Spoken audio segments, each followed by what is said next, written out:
Bonsoir. Ce soir, c'est Mamé qui raconte l'histoire du prince Bayaya. Il était une fois un roi fort pauvre qui n'avait qu'un fils. Un jour, il le manda auprès de lui et lui dit : « Mon fils, notre pays souffre de bien grands maux, puisque même les souris meurent de faim dans notre palais. Il ne me reste que mon cheval enchanté qui ait quelque valeur.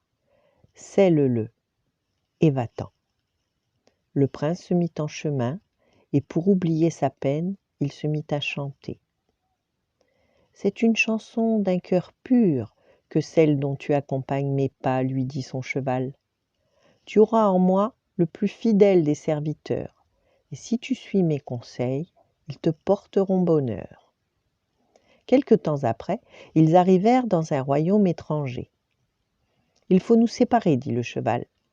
Prends du service au palais royal, mais attention, sois muet comme une carpe.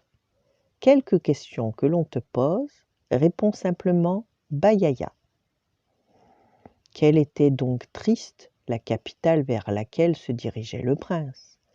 Un affreux dragon à 9 têtes s'était introduit dans cet heureux royaume et avait ordonné à son souverain de lui amener ses 3 charmantes filles sous peine de voir le pays tout entier ravagé. Aucun des chevaliers du royaume n'osait affronter le monstre, si bien que les malheureuses princesses étaient condamnées à être données au dragon. Ému par leur sort, le prince cueillit une rose blanche et la tendit à la plus jeune des princesses en souriant. « Ton sourire me réchauffe le cœur, murmura-t-elle.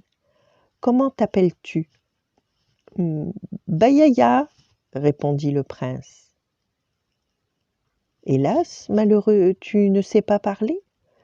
Reste avec nous, ton sourire soulagera un peu notre désespoir.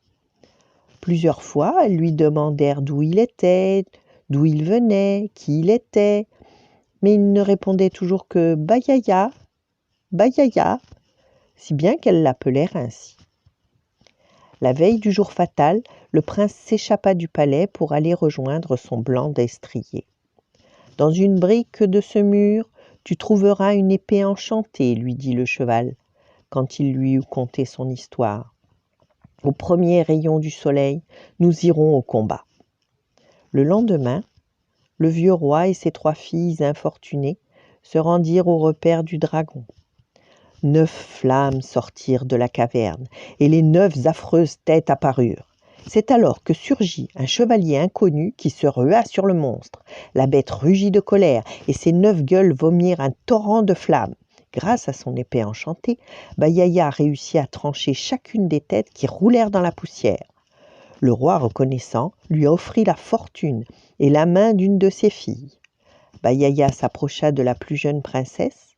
« Si tu ne veux pas de moi, je te délie de la promesse du roi ton père. » Mais la princesse, sans plus attendre, se jeta au cou de son sauveur. C'est ainsi que le prince Bayaya trouva le bonheur. Voilà. Bonne nuit, faites de beaux rêves et à demain.